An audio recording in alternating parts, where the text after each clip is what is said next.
Bismillahirrahmanirrahim. Assalamualaikum warahmatullahi wabarakatuh. Jumpa lagi bersama Suryani. Di sini saya akan melanjutkan pembahasan untuk mata kuliah Psikologi Industri. Pada kesempatan kali ini saya akan membahas tentang motivasi kerja. Ini bagi teman-teman yang belum kerja atau yang sudah bekerja, bisa jadi ini menjadi referensi ya untuk disimak ketika kita nanti bekerja. Apa sih sebenarnya motivasi kita untuk bekerja itu? Langsung saja, jangan lupa channel ini di-subscribe jadi agar nanti dapat notifikasi dari saya ketika ada materi-materi selanjutnya. Langsung saja, eh, ini pendahuluan yang harus saya sampaikan bahwa motivasi itu menjadi sangat penting sekali ya. Biasanya ini timbulnya eh, pada dalam diri kita sendiri ya. Jadi ketika kita melakukan sesuatu, apa sih yang membuat kita melakukan sesuatu itu? Jadi motivasi itu pendorong. Kita melakukan sesuatu, apa motivasinya gitu. Nah, motivasi dalam diri individu ini akan sangat mempengaruhi pencapaian kinerja.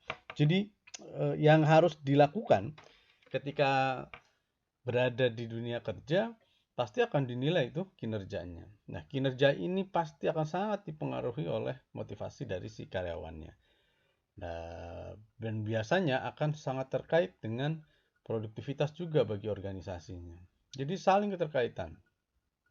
Dorongan yang timbul dari dalam diri sendiri kemudian menghasilkan kinerja yang baik, lalu produktivitas perusahaan juga akan organisasi juga akan baik juga. Makanya jangan sampai ketika kita melakukan sesuatu, kita sendiri nggak tahu nih, apa sih motivasi yang mendorong kita untuk melakukan hal tersebut.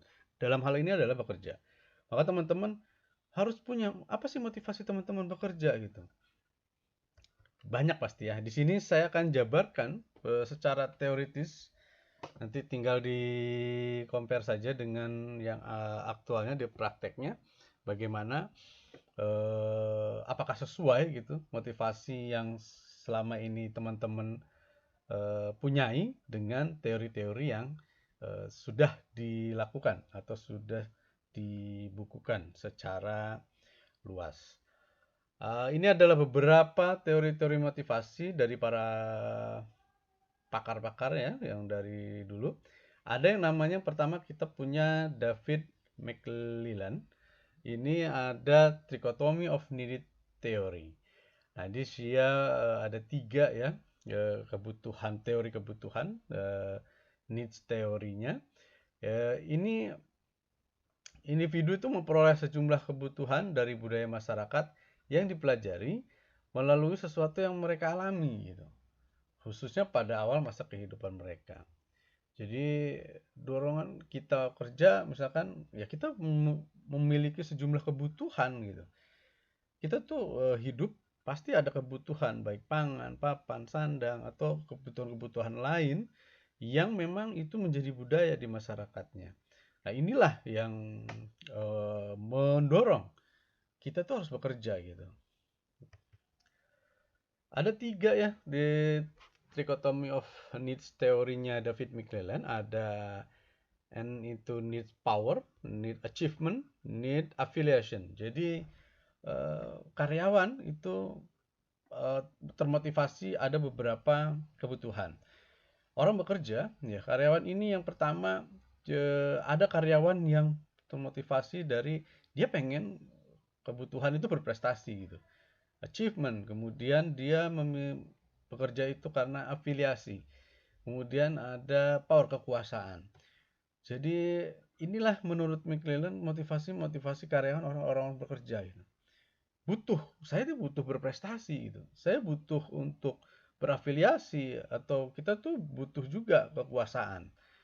Ini menurut McClelland dari ketiganya. Ini saya jabarkan. Apa sih sebenarnya need for achievement? Need for achievement ini adalah menjelaskan tingkah laku yang berorientasi kepada prestasi. Ya, prestasi ini sebagai tingkah laku yang diarahkan terhadap tercapainya standard of excellence. Jadi ketika kita disebut berprestasi maka standarnya itu ya standar yang paling baik pastinya. inilah tingkah laku yang berorientasi pada prestasi. Ya tingkah lakunya itu selalu ingin ya dia menjadi yang terbaik gitu. Saya mau ranking satu, saya mau jadi yang juara satu gitu. Itu adalah kebutuhan eh, terkait dengan prestasi, ya. Nah, inilah yang harus kita pahami gitu loh. Tanyakan pada diri teman-teman semua bahwa apa sih sebenarnya motivasi kerja. Kalau muncul dorongan kita itu ketika bekerja, pengen unggul, pengen lebih dari yang lain, ya, berprestasi, kemudian kita juga melewati standar yang sudah ditentukan. Nah, itu sebenarnya masuk kategori teori kebutuhan untuk berprestasi. Tinggal kita introspeksi diri, kita evaluasi diri saja. Lalu yang berikutnya menurut David McClelland adalah need for achievement, ya. Achievement ini lebih kepada apa ya? Di sini ada 4 karakteristik, ya, yang berprestasi. Biasanya nih ciri-cirinya, ya, karakteristiknya achievement atau berprestasi ini, satu, dia punya keinginan yang kuat untuk ngambil tanggung jawab pribadi atas pengambilan keputusan atau penyelesaian tugas. Ya, biasanya ini orang-orang yang saya siap gitu. Padahal itu tantangan yang cukup berat gitu. Tapi karena di dalam dirinya termotivasi untuk berprestasi, maka saya harus bertanggung jawab. Dia berani untuk mengambil tanggung jawab itu. Karena ada dorongan, saya pengen terlihat berprestasi. Yang kedua, ada kecenderungan dia membuat tujuan dan tingkat kesulitan yang sedang atau memperhitungkan resiko. Dan yang ketiga, keinginan yang kuat untuk mendapat umpan balik yang konkret, ya. Dan yang keempat adalah a single-minded preoccupation with the accomplishment. Jadi lebih cara berpikir sendirinya, ya. Jadi dengan cara kita meningkatkan, ya, meningkatkan kemampuan atau rasa tanggung jawab, ya. Ini yang harus dimiliki, ya, ciri-ciri atau karakteristik dari need for achievement.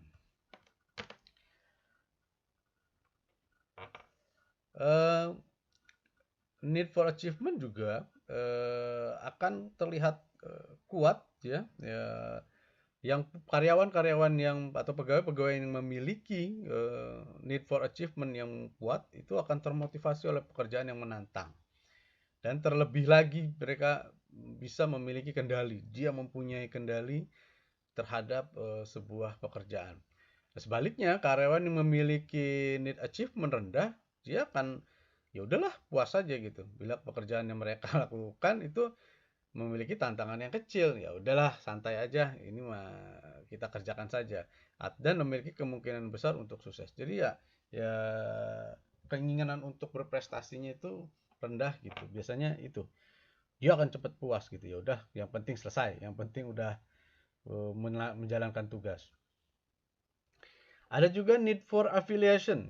Need for affiliation ini suatu ketertarikan kepada orang lain, ya, yang bertujuan untuk meyakinkan perasaan bahwa dirinya diterima oleh orang lain. Afiliasi atau apa ya? Silaturahmi bahasa ininya. Kita punya teman, ya. Jadi lebih punya persahabatan, punya hubungan yang hangat dengan orang lain. Ada yang menyebut perusahaan itu punya kita sistem kekeluargaan, semua dianggap keluarga. Ada gitu. Kita membutuhkan itu. Ada orang-orang yang pegawai-pegawai atau karyawan-karyawan yang saya bekerja, saya membutuhkan teman, saya membutuhkan saudara, saya membutuhkan sahabat gitu. Nah, ini yang selalu dilakukan. Lalu ada 3 karakteristik, ya, orang yang memiliki kebutuhan afiliasi atau hubungan. Biasanya keinginan yang kuat untuk bersepakat dan memperoleh dukungan dari orang lain. Kemudian cenderung menyesuaikan diri terhadap harapan dan norma orang lain. Memiliki keinginan yang tulus untuk menjaga perasaan orang lain. Jadi dia cenderungannya itu menghindari konflik dengan teman-teman, rekan-rekan sejawat gitu, karena dia butuh afiliasi, dia butuh pertemanan, dia butuh hubungan, ya. Jadi menganggap ya kalau nggak ada teman ya sepi hidup ini. Ini kalau karyawan yang mempunyai need for affiliation tinggi, biasanya termotivasi pekerjaan di mana mereka bisa bekerja sama dan membantu orang lain. Ya, biasanya ada komunitas-komunitas ya yang nirlaba ya, sukarelawan gitu ya. Ini yang saya tuh niat bekerja di sono karena ya banyak teman gitu loh, bisa membantu orang lain. Eh, ini adalah kebutuhan juga gitu. Kemudian mereka lebih senang bekerja bersama orang lain daripada bekerja sendiri. Kemudian mereka akan lebih memiliki pekerjaan yang memiliki tingkat hubungan interpersonal yang tinggi. Jadi dia nggak bisa kalau kerjaan itu dia bekerja sendiri, ya dia harus bekerja dalam tim gitu. Karena ya tim bagian dari kebutuhan dia gitu. Berkomunikasi dengan orang-orang karyawan-karyawan yang lain itu adalah kebutuhan dia. Itu ciri-cirinya. Lalu ada yang need for power ya, kekuasaan ya. Dia yang namanya kebutuhan untuk berkuasa ya, ini biasanya kebutuhan untuk mengendalikan lingkungan, kemudian mempengaruhi perilaku orang lain dan mengambil tanggung jawab atas mereka. Biasanya pimpinan ini. Ya, dia punya daerah kekuasaan, dia punya anak buah, dia punya lingkungan, jadi dia juga mau mengambil tanggung jawab atas anak buahnya. Lalu membuat orang lain berperilaku dalam suatu cara tanpa dipaksa atau suatu bentuk ekspresi dari individu untuk mengendalikan dan mempengaruhi orang lain. Dia orangnya tuh seneng kalau ada orang yang saya punya bawahan, saya punya orang yang bisa, orang tuh nurut sama kita, kita mampu mengendalikan bawahan kita, gitu. Tapi ada juga orang yang tidak orientasi atau motivasinya di power. Ada dua yang tadi di awal. Ini karakteristiknya biasanya orang yang menurut membutuhkan kekuasaan menurut David McClelland adalah dia tuh punya keinginan kuat ya untuk mengarahkan dan mengendalikan orang ya. Kemudian memiliki perhatian untuk menjaga hubungan atasan bawahan gitu. Dia kalau nggak punya bawahan atau nggak mampu mengendalikan atau mengarahkan, dia biasanya ada yang kurang gitu. Nah inilah gitu. Maka tapi sayangnya kekuasaan itu ada waktunya biasanya. Dan munculnya ketika orang sudah tidak berada di kekuasaannya, ada yang namanya post power syndrome atau eh, sindrom ketika sudah tidak berkuasa lagi.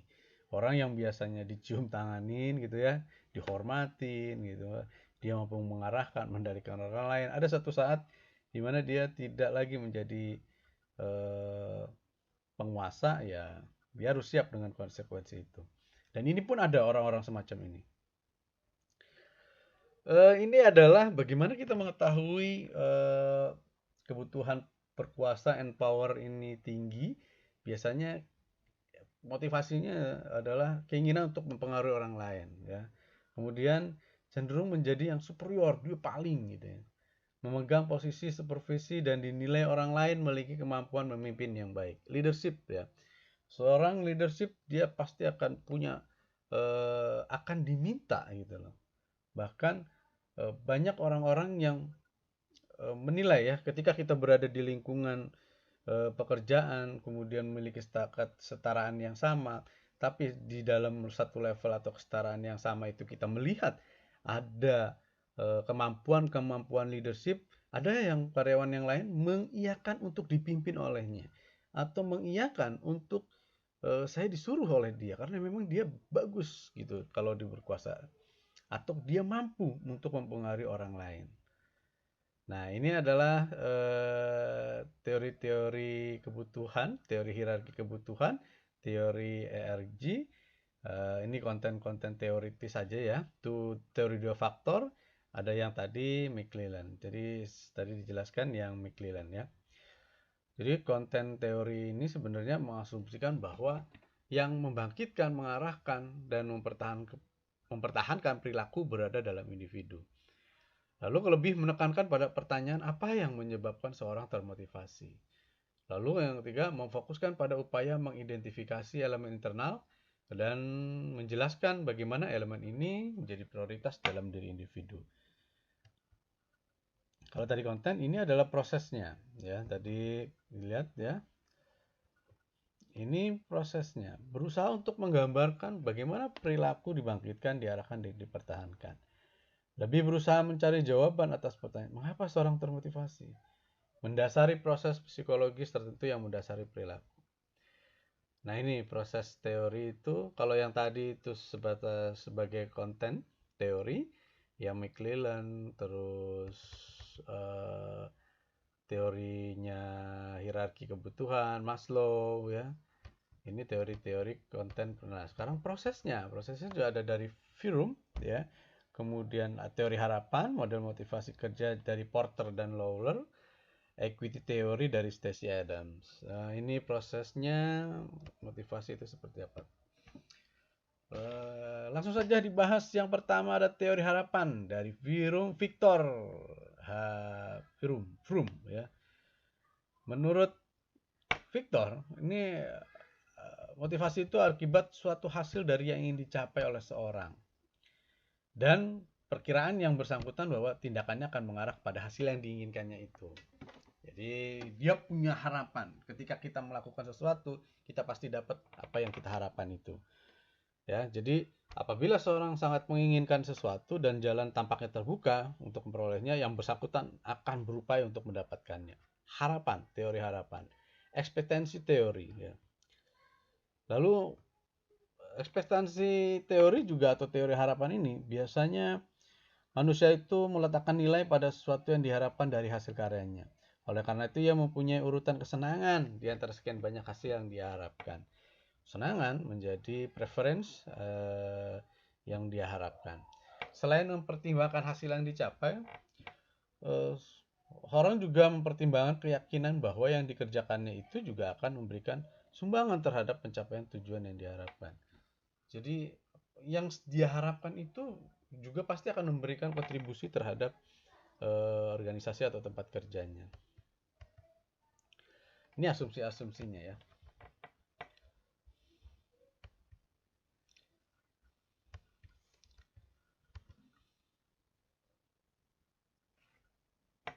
Lalu besar kecilnya usaha kerja itu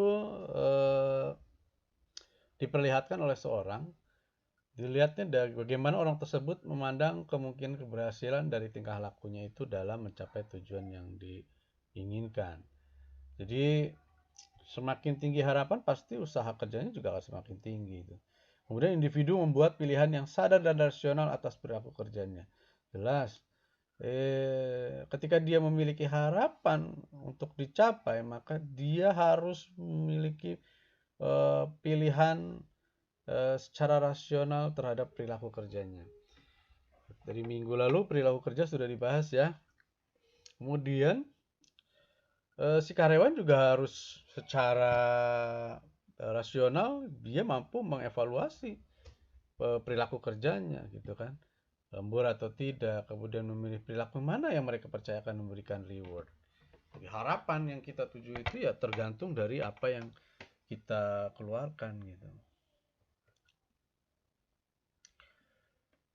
Nah, di si Victor ini dia menggunakan sebuah fungsi matematika, ya, untuk menggambarkan tentang motivasi.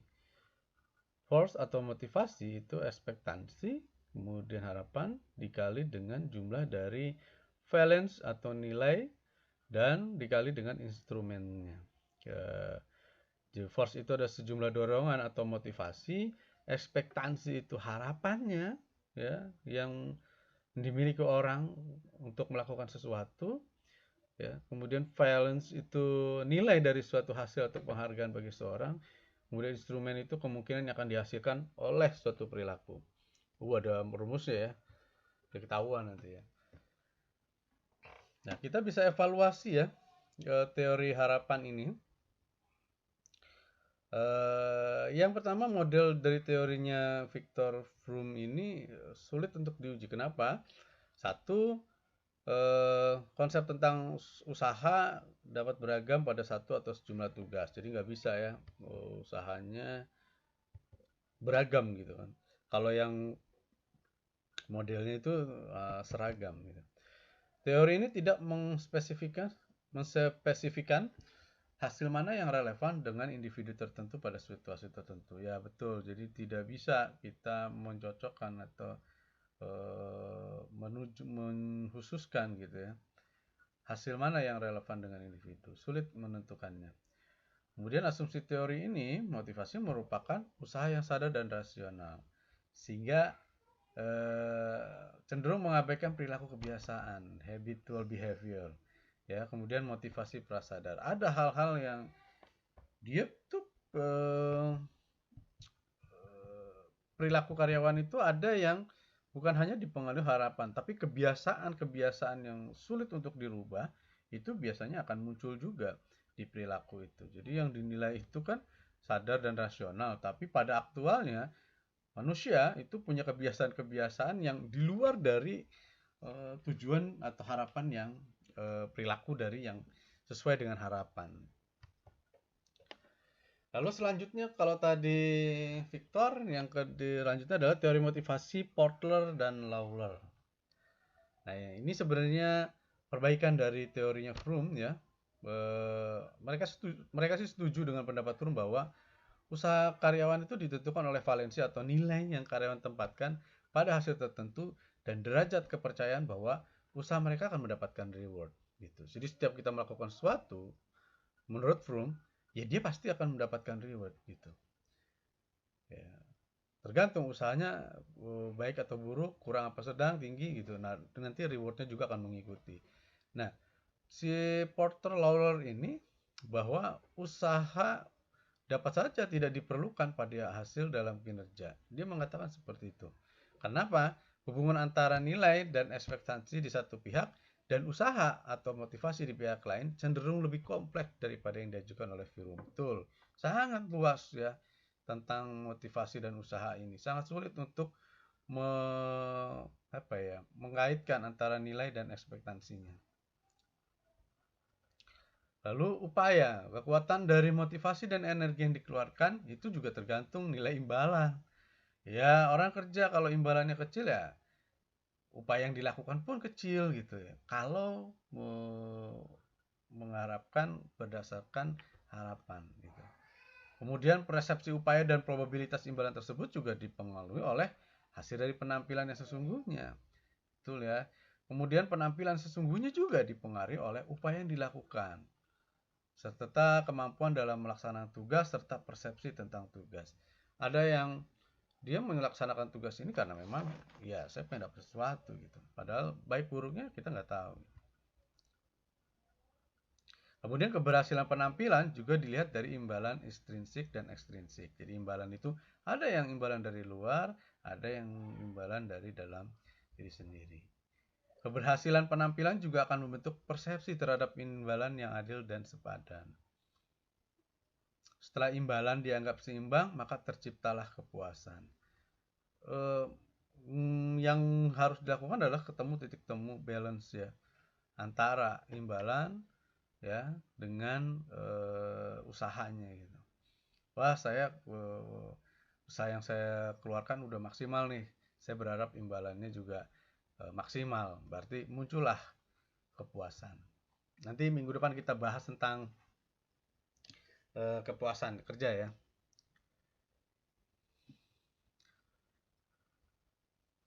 Nah, menurut Porter dan Lawler juga, usaha mungkin saja tidak memberikan hasil dalam kinerja. Betul dong.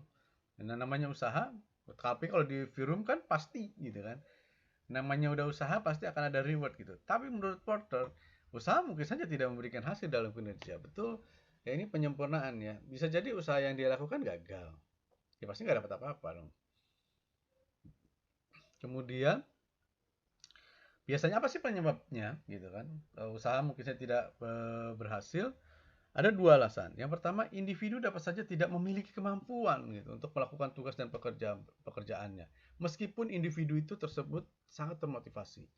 Jadi ada orang-orang yang mengharapkan sesuatu, dia termotivasi untuk mendapatkan harapan itu dengan kemampuan yang sebenarnya dia nggak mampu melakukan itu. Berarti kan dia tidak berhasil gitu. Artinya kompetensi, kemampuan untuk melakukan tugas dan pekerjaannya juga menjadi poin yang sangat dibutuhkan kalau kita pengen dapat sesuatu, ya. Saya pengen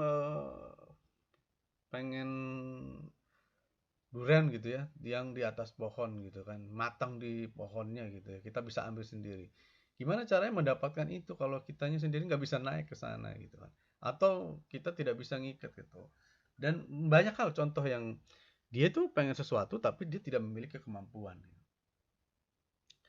Kemudian individu tidak memiliki pemahaman yang jelas tentang tugas yang dikerjakan.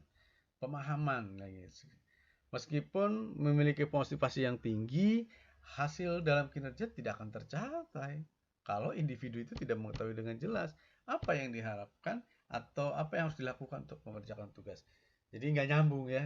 Misalkan kita ngasih tugas nih ke bawahan kita, itu ada pekerjaan bla bla bla bla bla bla gitu ya. Oh, dia semangat sekali, saya bisa pak. Apa bahasa ininya ada? Apapun kalau sudah urusannya rezeki bilang aja bisa gitu kan. Urusan gimana mencapainya itu urusan gimana nanti ya. Atau palu gada kalau itu, apa lu mau gua ada, itu yang paling tapi di situ ada usaha, biasanya di situ ada usaha. Yang penting kita coba dulu, bahasa kita manusia nih, kita coba dulu, berhasil enggaknya itu nanti gitu loh. Tapi ketika kita termotivasi untuk mendapatkan pengharapan menurut Victor Froome, ya kita harusnya gitu ya, kalau nggak mau gagal ya kita harus memiliki kemampuan yang dibutuhkan untuk mendapatkan harapan itu. Ya. Kemudian ada teori yang berikutnya, ada equity theory ya, Stacey Adams ya. Ini equity theory, karyawan termotivasi untuk mencapai suatu kondisi keadilan, seimbang, balance ya, sesuai dengan apa yang mereka sepakati dengan orang lain atau organisasi. Ya, Adams menggambarkan hubungan kerja sebagai suatu hubungan pertukaran. Pertukaran apa gitu kan? Ya, kesepakatan biasanya. Kerja karyawan memberikan input dan memperoleh output sebagai balasannya. Balance ya, ada input, saya melakukan sesuatu, outputnya bagaimana, itu sudah disepakati gitu. Input di sini menurut equity theory ya, Stacey Adams ya, ini hal-hal yang dikontribusikan karyawan gitu dalam satu hubungan kerja, masuk pendidikan, pengalaman kerja, usaha dalam tugas dan lain-lain. Karyawan dengan pengalaman yang banyak akan lebih banyak input daripada karyawan yang baru memulai karirnya, dan pastinya outputnya juga akan berbeda. Hal-hal yang diterima karyawan atau balasan pertukaran dengan input yang diberikan, misalnya upah, tunjangan karir gitu kan. Gak mungkin kita pendidikannya S1 kemudian mengharapkan upah tunjangan yang sama dengan pendidikan yang inputan yang S2 gitu misalkan. Begitupun sebaliknya, kalau misalkan disamaratakan pasti nggak terima. Yang berpengalaman saya enggak kok, hasilnya sama gitu. Ini yang harus diperhatikan. Jadi namanya equity theory. Ya. Apakah ada seperti itu? Ada banyak. Bahkan yang bagus adalah menurut ini ya, menurut kesepakatan. Ya kalau mau diambil, kalau enggak ya udah silakan cari yang lain gitu. Ini yang harus dipahami. Harusnya ya sesuai dong. Pendidikan saya lebih tinggi, pengalaman kerja saya lebih lama gitu kan. Effort kita dalam menyelesaikan tugas juga lebih kenceng gitu. Nah, maka kita juga berhak untuk mendapatkan upah, tunjangan, karir, status dan lain-lain secara sesuai dengan apa yang kita keluarkan. Kontribusi apa yang kita keluarkan. Untuk menilai bagaimana pertukaran yang terjadi merupakan sesuatu yang seimbang atau tidak, ini individu akan membuat perbandingan antara rasio input dan output yang ia terima. Pastinya kan, saya sendiri sebagai karyawan atau pegawai ya pasti akan membandingkan gitu. Ini udah sesuai belum sih? Saya udah kerja mati-matian gitu, lembur-lemburan, tapi dapatnya kok sama aja sama yang nggak lembur gitu kan. Kamu pasti akan menilai gitu kan. Output yang diterima orang lain ya. Karyawan yang merasakan adanya situasi ketidakadilan akan mengalami ketidakpuasan, hati-hati, dan tekanan emosional yang akan berusaha mereka kurangi. Ya, ini yang kalau nanti para teman-teman jadi pengusaha harus betul-betul diperhatikan, karena jika diperlakukan tidak adil atau disamakan dengan orang-orang, mohon maaf, inputannya beda-beda tapi outputnya kok disamain gitu, itu pasti nggak puas gitu. Itu banyak terjadi, disamain ya.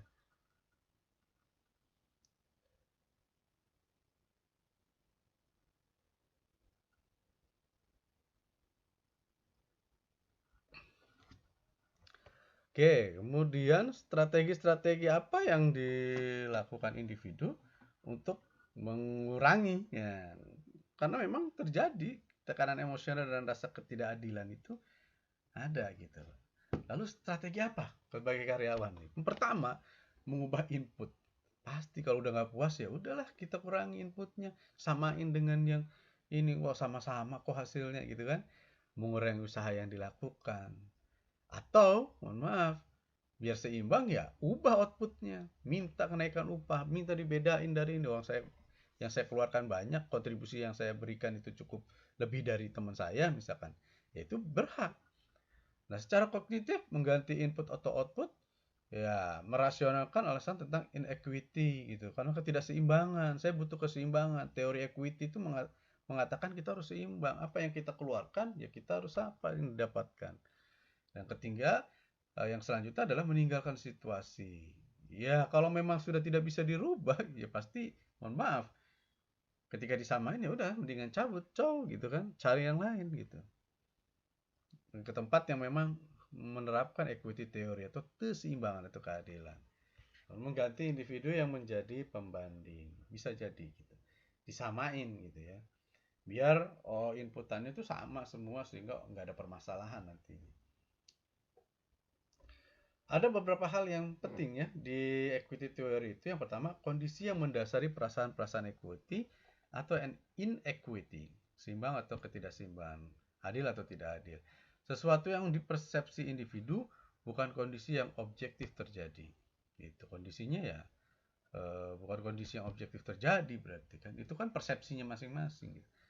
Kemudian perasaan inequity biasanya tidak terjadi jika individu memberikan input yang rendah tapi memperoleh output yang besar. Ya nggak bakalan ini mah.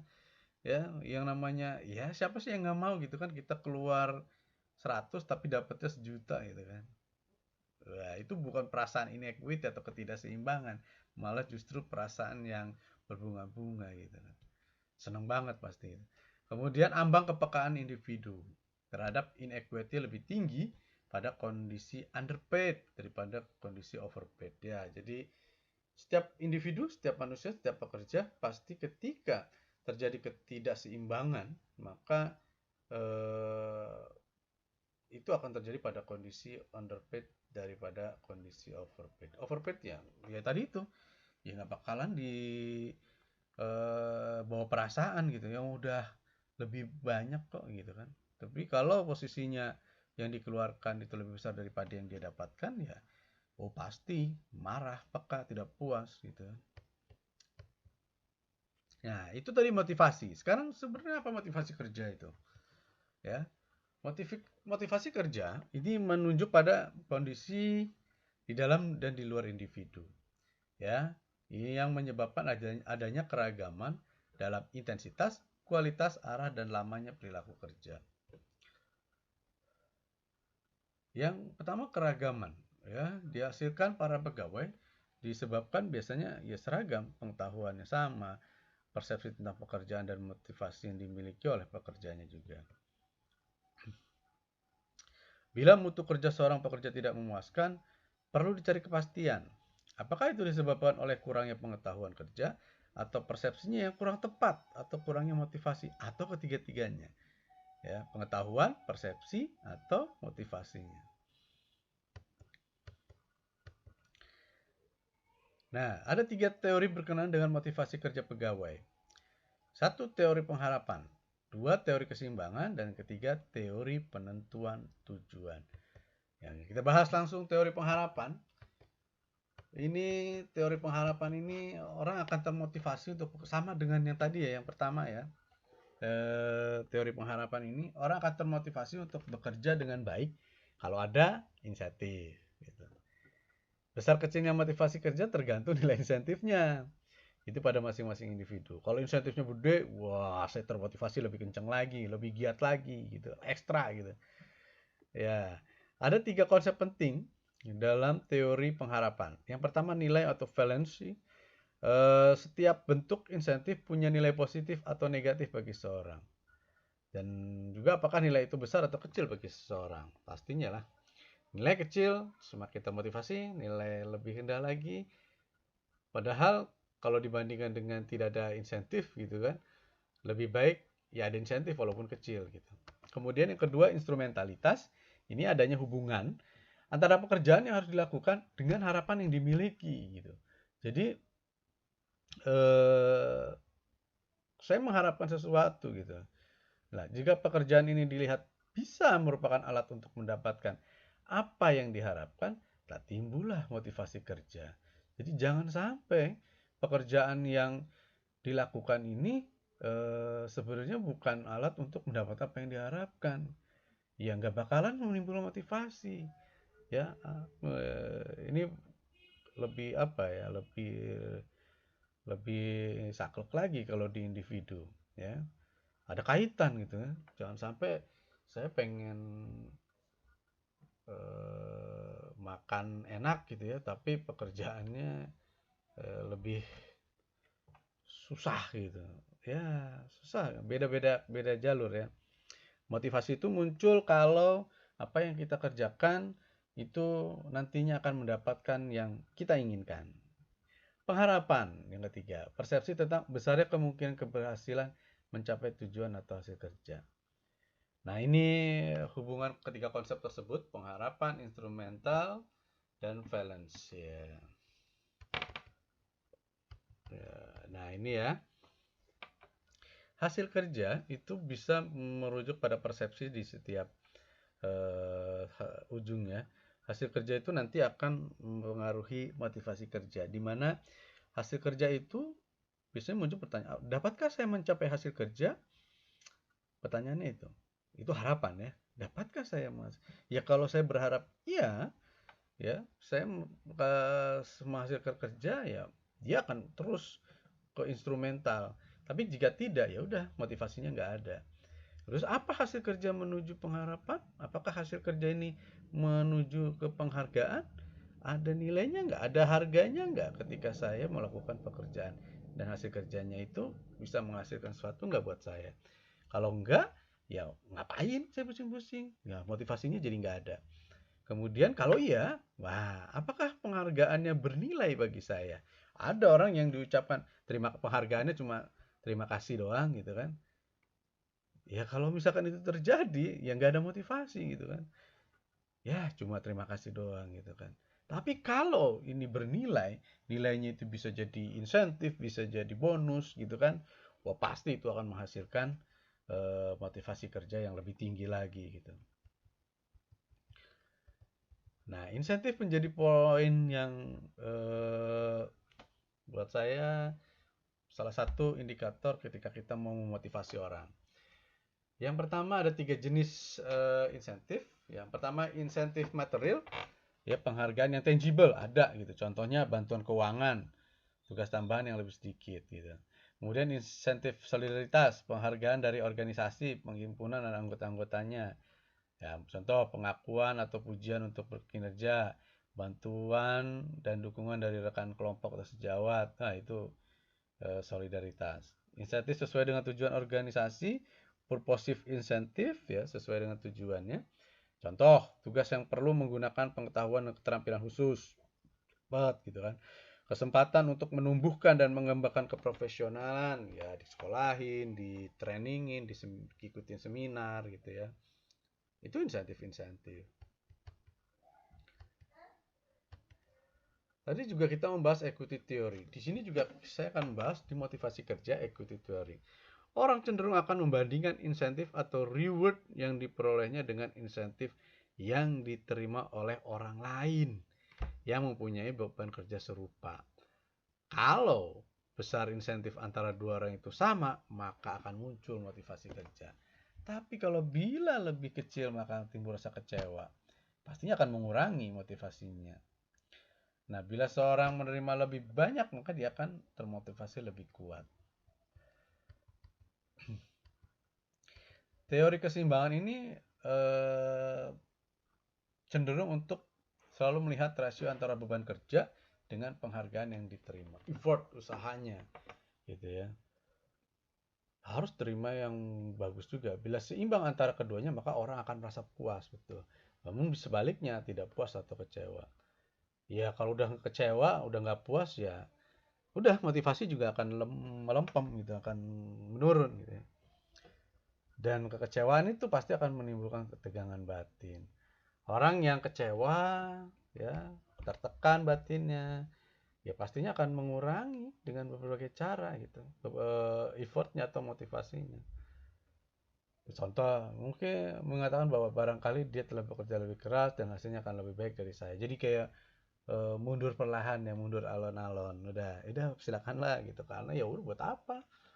Toh nggak seimbang gitu dengan apa yang sok, silakan yang lain aja gitu.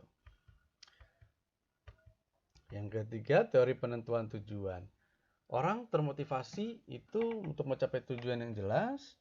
Sebaliknya orang akan bermotivasi kerja rendah kalau tujuan dari pekerjaannya tidak jelas. Jadi eh, kalau penentuan tujuannya itu jelas, ya dia akan motivasi sangat tinggi gitu. Tapi kalau nggak jelas ya, lu ini nggak jelas ukurannya di mana gitu ya.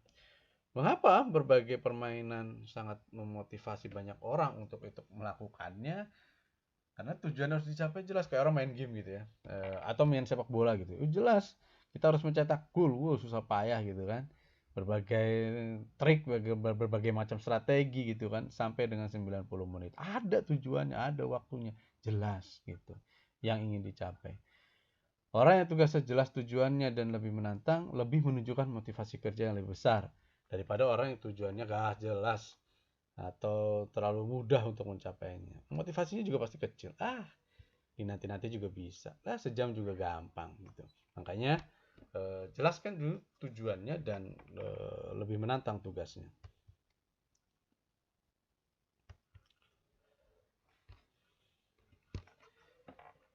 Lalu memberi tujuan tugas yang jelas akan lebih memotivasi ya daripada hanya sekedar mengatakan kerjakan dengan sebaik-baiknya. Padahal tujuannya nggak jelas gitu kan. Apa sih kerja dengan sebaik-baiknya itu gitu kan? Penentuan tujuan yang jelas merupakan kepemimpinan sendiri. Karena itu, rumuskan atau katakan tujuan setiap pekerjaan tugas dengan jelas agar orang-orang yang mengerjakan mengetahui dengan baik, sampai mana nih kita pencapaiannya. Dengan ini akan memotivasi mereka gitu untuk mencapai tujuan itu. Meskipun mereka nggak terlibat dalam penentuan tujuan, tapi harus dikasih tahu sampai 100 meter, sampai 200 meter, sampai produksi sekian, sampai sekian. Kan mereka nggak tahu bagaimana cara menentukan eh, kapasitas produksi atau target gitu. Mereka diminta untuk udah kerja sebaik-baiknya padahal dia nggak tahu gitu kan target yang di perusahaan sekian. Nah, itu harus kita kasih tahu dengan jelas. Perusahaan hari ini targetnya sekian ya ke karyawan. Orang akan termotivasi cepetan, kita harus mengejar target gitu kan. Nah, itu yang terjadi. Padahal kalau misalkan itu tidak secara spesifik disebutkan tujuannya, misalkan kerjakan yang cepat, yang baik, ya secepat apa, sebaik apa, kan ujungnya nggak tahuan gitu. Dan itu nanti muncul persepsi individu masing-masing. Menurut saya udah cepat gitu kan. Tapi kalau udah ada tujuannya jelas, tercapai atau enggaknya, kalau tercapai berarti emang cepat, kalau enggak ya berarti lambat gitu. Oke, itu saja materi untuk hari ini, di mana ini adalah motivasi kerja. Semoga ada pencerahan, ada penambahan pengetahuan. Itu hanya sedikit saja dari saya. Mudah-mudahan apa yang saya sampaikan ini bermanfaat untuk kita semua. Kita masih sama-sama belajar. Saya pun masih banyak kekurangan dan kesalahan. Sedikit ilmu pengetahuan yang saya miliki semoga bermanfaat untuk kita semua. Terima kasih. Saya akhiri. Wassalamualaikum warahmatullahi wabarakatuh.